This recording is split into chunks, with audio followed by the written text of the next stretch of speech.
Come ride the little train that is rolling down the tracks to the junction. Forget about your cares, it is time to relax at the junction.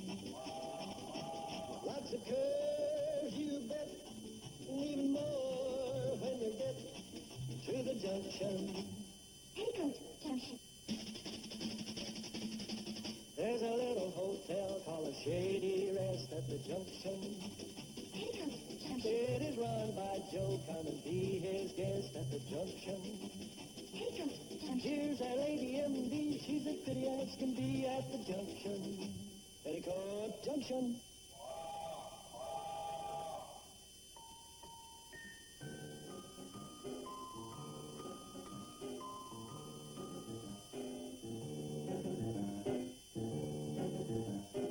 Never before and never again could anything more romantic and beautiful be. Never before and never again could anything more romantic and beautiful be. Never before and never again could anything more romantic and beautiful be. No two people have ever been so in love. So in love. Been so in love. Been so in love. Been so in love. It's incredible. No two people have ever been so in love. Been so is my lovey-dove and This I. unique, the positive Pico, we are the most unusual couple on No earth. two people have ever mooned such a moon. Such a moon. June such a June. June, such a June. Spoon such What a he spoon. means is that no two people have ever been so in Been tune. so is my macaroon and I.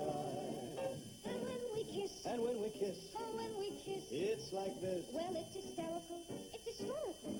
Let me tell it. Be my guest, dear. No two people have ever been so in love. Been so in love. Been so in love. Been so in love. Been so in love. It's impossible. No two people have ever been so in love. Been so is my lovey-dove and This is the I. cream, the very extreme, the sort of a dream you couldn't imagine at This all. is unique, a positive peak. Oh, we are the most unusual couple on Never earth. before and never again could anything more romantic and beautiful No be. two people have ever been so in love.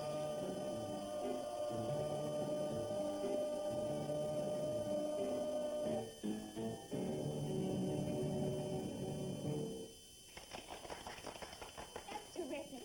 You know, you two ought to sing professionally. Yeah, I can see it now. The singing crop duster. And Fred. That's better, Peter. Say, you know, I could call my agent and ask him to book you. Well, thanks, Billy Joe, but there is just one little thing. And that's the one little thing. Well, that's the way it goes. Just as we were about to become the new Jeanette and Nelson.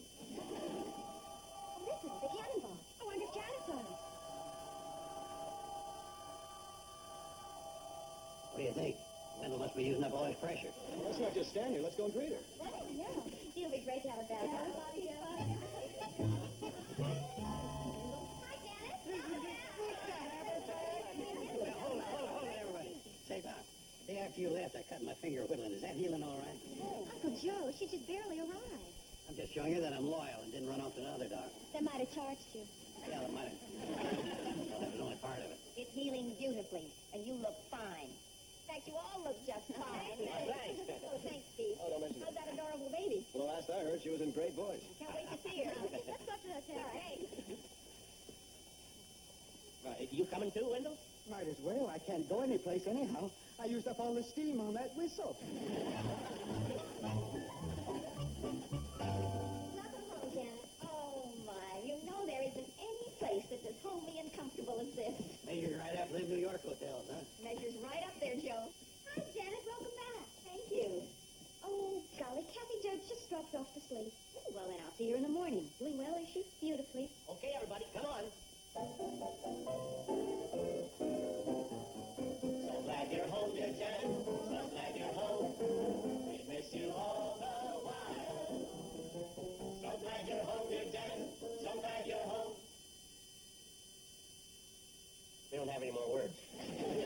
Oh, that's marvelous. That's the way we really feel. Now, you certainly do make it difficult for a person.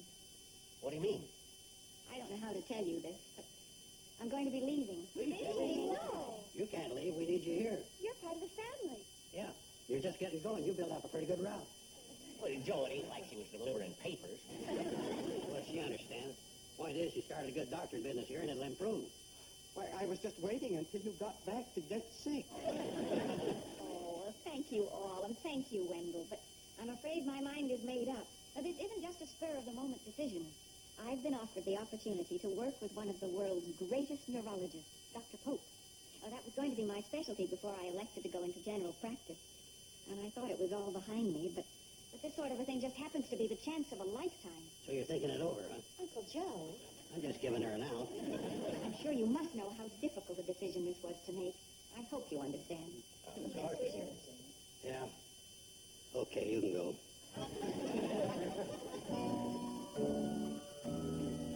There must be something we can do. What about Janet's leaving? Well, I don't know what it could be. Sounded pretty definite last night. I know. Part of your airplane? Oh, no, something much more important. My fishing rip. Help me think, Steve. What could we do to keep Janet here? Import an epidemic. Yeah, that does seem a little drastic. I'm serious about this. I don't want her to go. Well, I don't either, honey, but I think we're waging a losing battle. I know. I could tell her that Kathy Jo needs her, and that changing doctors would be a psychological shock to her. Are you sure about that? No, but it kind of sounds impressive, doesn't it? Yeah, it impressed me. But isn't that being a little deceitful? Yes, it is deceitful and underhanded and dishonest. But do you think it'll work? Well, I'm getting desperate, and I feel that somewhere we must have failed. You know, people have to think that they're wanted and needed. Well, I thought we had indicated that. But maybe it hasn't gotten through to her yet. And when she gets here, I'm going to spell it out. Janet, before you make your final decision, there's one thing I want to make very clear to you. Every one of us here in the valley needs you and wants you. That just might do it. I don't see how I can miss. Oh, that could be Janet now. Hi, Janet. Hi, Hi, Doc. Steve. Oh, don't get up. Well, I can't wait to get my hands on you-know-who. Before you check over Kathy Jo, please, would you sit down for a minute? All right. Thank you. May I say something to you? You can say anything you like to me as long as it doesn't have anything to do with my leaving. Look, at breakfast today, your sisters told me how they hated to see me leave and how wanted and needed I am. Well, by the time they were through, I was practically crying in my cereal. I'm sure you understand. Yes, of course. You were saying? I like the outfit you're wearing. Oh, thank you. Kathy Jo's in here. All right. Honey, I'm leaving. Oh? Where are you going? Well, I've got a date with some trout. I just want to let them know that they're wanted and needed. Petticoat Junction will return after these messages.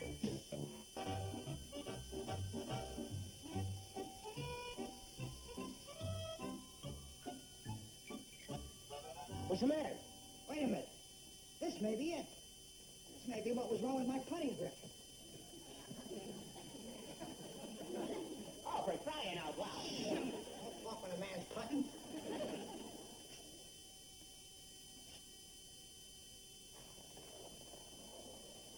There it is. There's your answer right there. But you missed.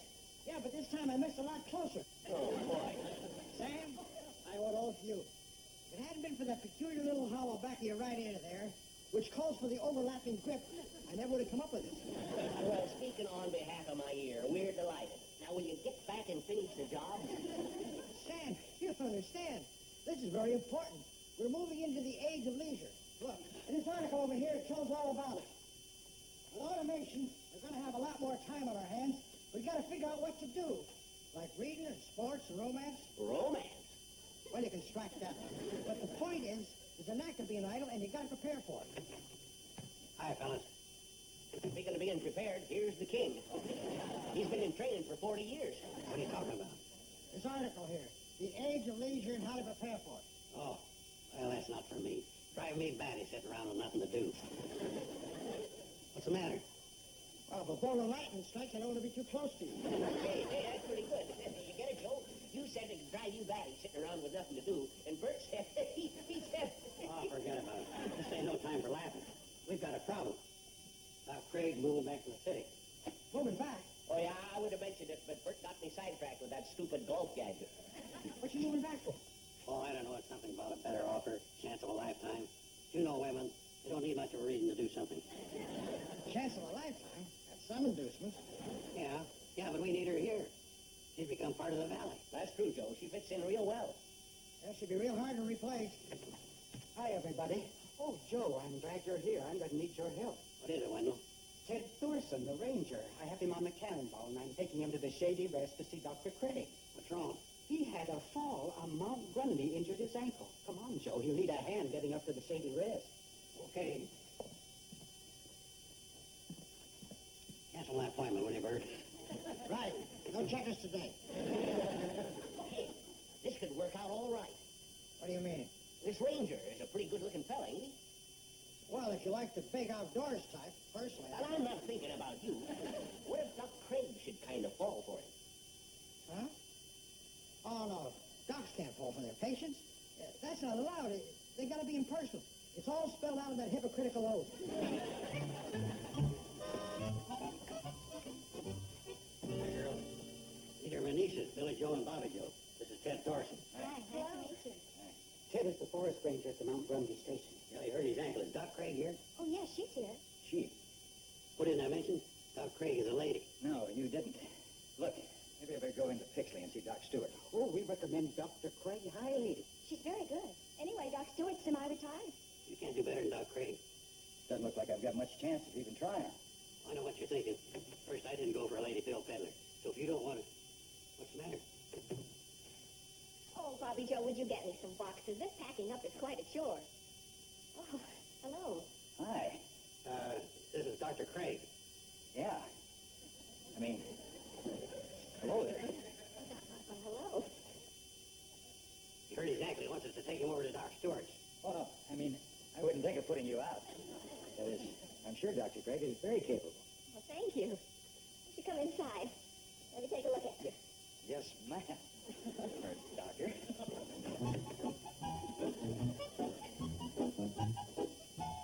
Sit right down over here.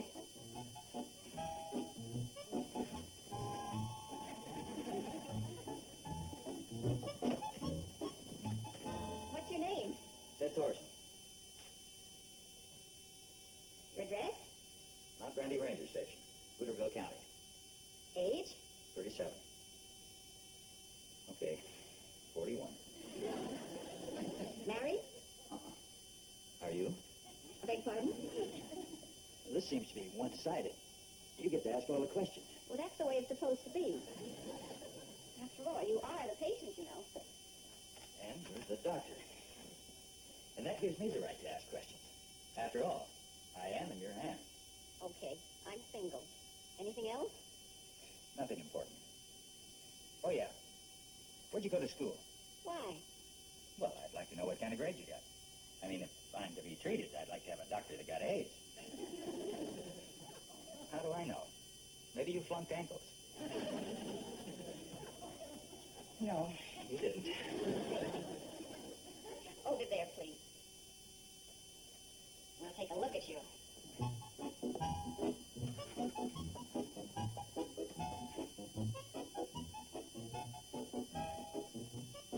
Why, this seems to be fine. I hope so. It's the other one I heard.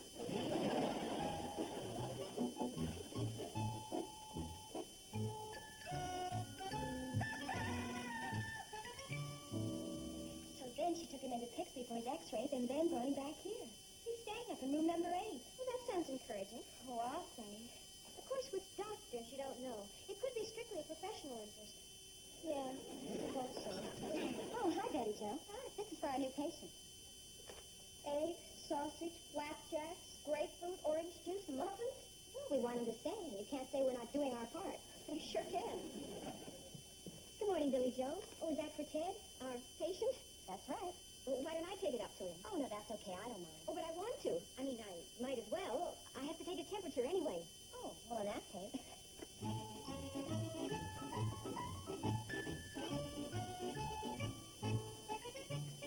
Boy, is she hooked. Bobby Joe, just because she's taking his tray up to him? No. Because this is the 3rd time this morning she's gone up to take his temperature.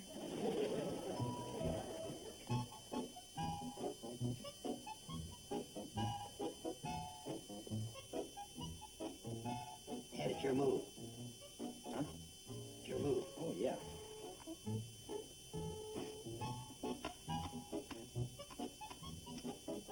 I hate to tell you this, Ted. Checkers just ain't your game. I said checkers ain't your game. I guess you're right. Checkers takes a certain amount of concentration. Yeah.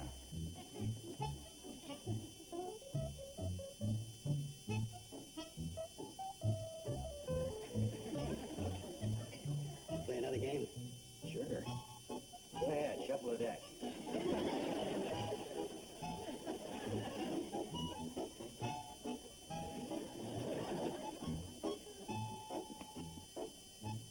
What are you doing? Getting ready to move. But what about your patient? Well, frankly, he's all that's keeping me here. But he seems to be progressing satisfactorily. But you never can tell you.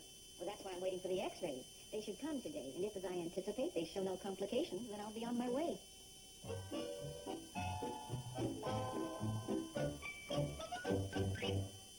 Petticoat Junction will return.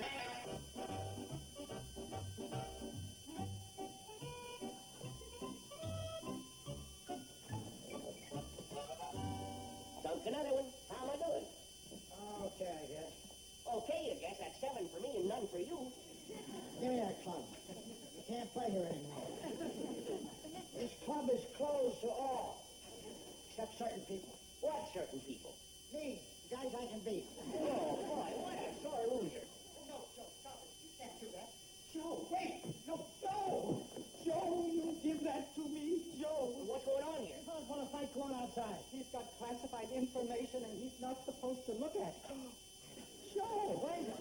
the x-rays on Ted Thorson. I'm supposed to deliver them directly to Dr. Janet Craig. Oh, what's a little detour? Hey, this is terrific. This guy's a mess. We're in.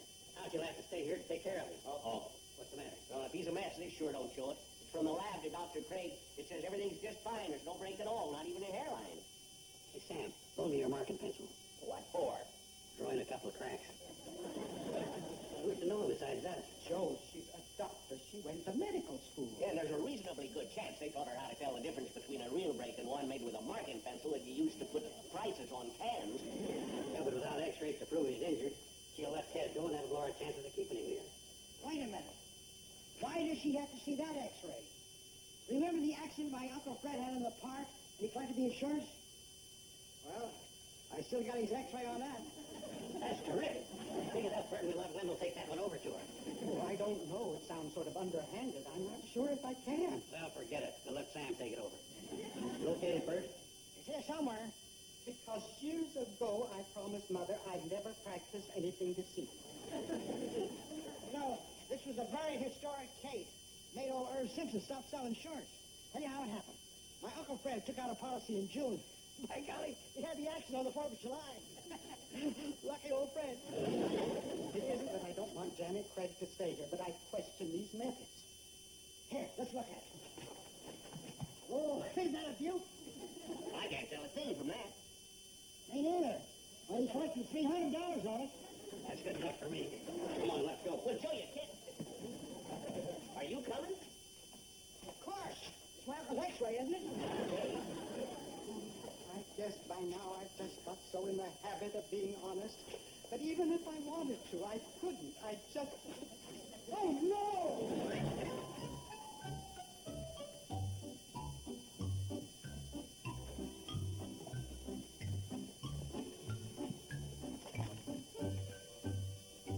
I'll ditch the real one here.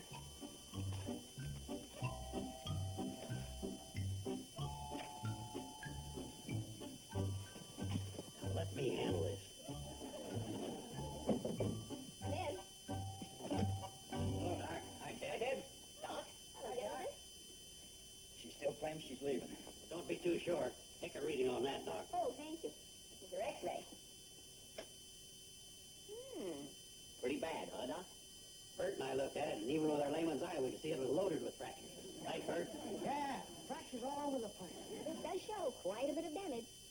Well, do you think the poor fellow will ever walk again? I think so. This is a fracture of the shoulder. Hey, he was hurt a lot worse than we thought. Boy, that's a long fracture. From ankle to shoulder? Gentlemen, I have the feeling there's a little hanky-panky here. Oh, no. Couldn't be. How could you think that? Mercy, mercy. Fellas,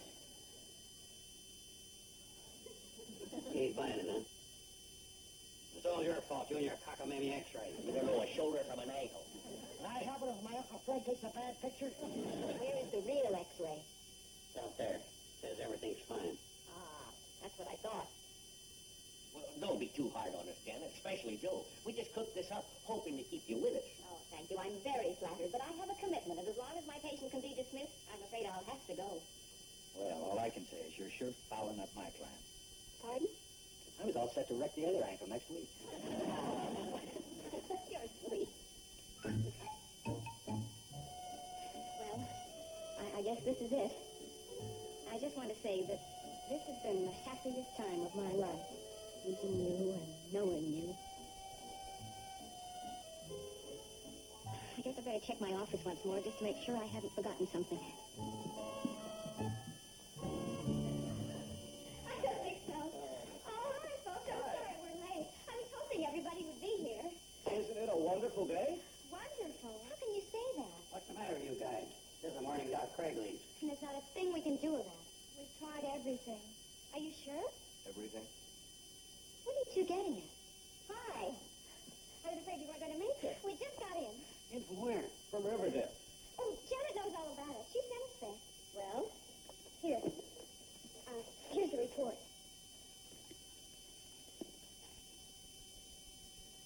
Gentlemen, would you be good enough to help me put my things back into my office? You mean you're not going? You mean you're giving up the job? You ain't gonna take it? You bet I am. I want to be here when Kathy Joe's brother arrives. Son, I gotta hand it to you. You come up with something you and I didn't think of.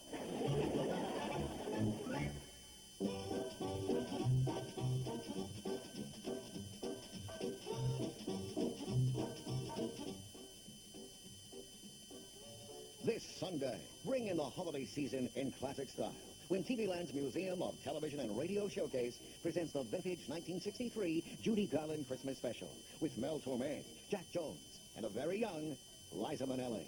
Sunday at 7 p.m. Eastern, 4 Pacific, only on TV Land. Now stay tuned for Green Acres, next on